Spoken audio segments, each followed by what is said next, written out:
Good evening, everyone. Welcome to Ask the Ethicists. We have two very thoughtful and highly qualified experts to talk with us about how to deal with ethical issues and navigate relationships, other common dilemmas. So it's my pleasure first to introduce Randy Cohen to my right. And as we know, he currently writes The Ethicist for the New York Times Magazine, a Sunday fixture for many of us for about how long? But 11 years. Okay. Sad, really. Getting the hang of it. Yeah. And to my left is Rabbi Joshua Hammerman, who has been spiritual leader of Temple Bethel in Stamford, Connecticut since 1992. He was ordained at JTS in 1983. His column, On One Foot, appears regularly in the Jewish Week. How did you feel you were qualified to do it, or just it was a lark, or? Ethics presents a series of questions that every adult, I would say, especially in a democracy, has to grapple with. And I felt, well, I'm the surrogate for that person, just a regular person. I don't argue from authority. I take a pretty resolutely secular approach to the column, and in my own life, I'm not observant. I grew up in a Reformed Jewish household. I was bar mitzvahed, I was confirmed, and yet, as I write, I'm struck more and more that, well, it just looks like my mother to me. That it seems the kind of ethical training you get growing up, and in my case, it's Jewish ethical thought, does not leave you so quickly. I seldom write something with which my mother disagrees. And is she a source? It's a source of constant annoyance. Having to write things with which she agrees, it's backbreaking. Yeah. I'm an adult now. How does being a rabbi affect your dealing with these issues? Or do you call Randy's mother? No, actually, my mother is really proud that I'm here tonight, and I also try not to gain her approval too much. But it's really more my father that guided me toward the rabbinate, but also most of all toward being an ethical person. I mean, the Jewish expression "being a mensch," and he would use that expression all the time. Be a mensch, be a mensch. He was a cantor. So he experienced the ups and downs of the lives of his congregants, and I got to see some of that firsthand too, and some of the ethical stuff that goes on in synagogue life, and somehow miraculously I decided to become a rabbi after that. Do you think we are a less ethical society than we were like when you were growing up? Or? Oh, it's all gone completely to hell since I was a kid.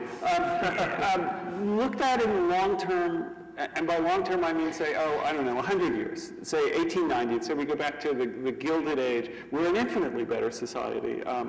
Business was unspeakably corrupt. You had many more opportunities to buy tainted meat if you wanted tainted meat. Now it's really hard to buy. If you wanted a municipal job, you had to bribe your local ward healer. That kind of petty everyday corruption is really eroded, and that's a great thing. In the short term, not so great, and by which I don't mean to get political right. Oh yes, I do. By the short term, I mean post-Reagan, when the kind of consensus we had about, well, what's a decent society that say that was built around FDR, a greater sense of community, a sense that the government could create conditions in which honest business practices were possible. Once Reagan decided, well, we don't want that anymore, we now entered 50 years of things getting worse. Does the word Enron ring a bell? Does the name Bernie Madoff ring a bell? And I think these are not unrelated. So long-term good, short-term not so great. I think privacy is a huge issue now, especially having to do with social networking. And not just privacy, but also the erosion of truth.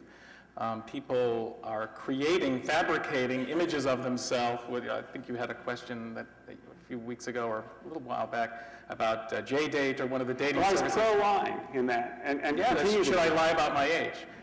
That's minimal. That's minimal. People lie about their age long before the internet. But now it's more than it's creating images of themselves, doctoring photos, doctoring histories, cheating on exams. So it's creating a whole sense of who you are that isn't you. We have a new word in the vocabulary now, and that's WikiLeaks. Every day now we're reading more and more about what people are really saying and what they're really thinking.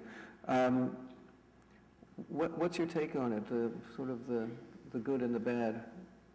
I say Nobel Peace Prize, frankly. I think Julian Assange has done a great thing that, and I especially like this incarnation of it, where the documents are vetted by, an editorial function takes place, and the editors at The Guardian and The New York Times look at these documents. At the Times, they consulted with government officials. There are legitimate secrets, and they were at great pains to make sure no one was put in danger. This is so fantastic. We're meant to be a democracy, and you can't have a democracy without an informed citizenry. And we have shifted so far to the extremes of secrecy, of living in this kind of national security state, that for someone to make the actions of our government public is, I think, an unbelievably great thing. My companion of 6 years developed a debilitating, incurable condition 3 years ago. He's no longer an active and engaging companion. We're both in our mid-70s. He has family in other parts of the country and is well off financially, but expects me to stay with him. Were our situations reversed, he surely would leave me. May I leave him and seek other companionship? Oh man, I want the car question again. Well, a couple of things. If she thinks she's cast her fate with someone who, if she were sick, would leave her, why didn't she leave him years ago? I mean, if you look across the table and that's what you think, oh, this person doesn't care about me and will ditch me, you should not be with that person. I just think that there's no reason at that point to uproot two lives at one time by abandoning someone, carrying that burden of guilt, and also making the quality of life of the partner horrible for the rest of that person. What she can do, though, it seems to me, is if her heart, she can't abandon him in his hour of need, but if they're not in love anymore and she just feels resentment towards him, she's entitled to tenderness and affection in her life, and she can seek that elsewhere, tactfully, discreetly, quietly, but she can't abandon him. I want to thank you and thank everybody here for being such a good audience, and wish you all, again, a happy Hanukkah and a good evening. Thank you.